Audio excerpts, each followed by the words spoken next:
ধনেপাতা শাসনির ভর্তা করেছি, কেমন হয়েছে কমেন্ট করে জানাবেন খেয়ে। আর গাছের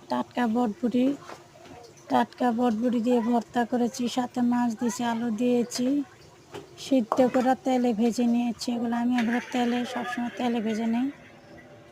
আর ধনেপাতা শাসনির ভিতরে রসুন দিয়েছি, পেঁয়াজ দেই নেই, শুধু রসুন আর কাঁচামরিচ এগুলো তেলে ভেজে নিয়েছি।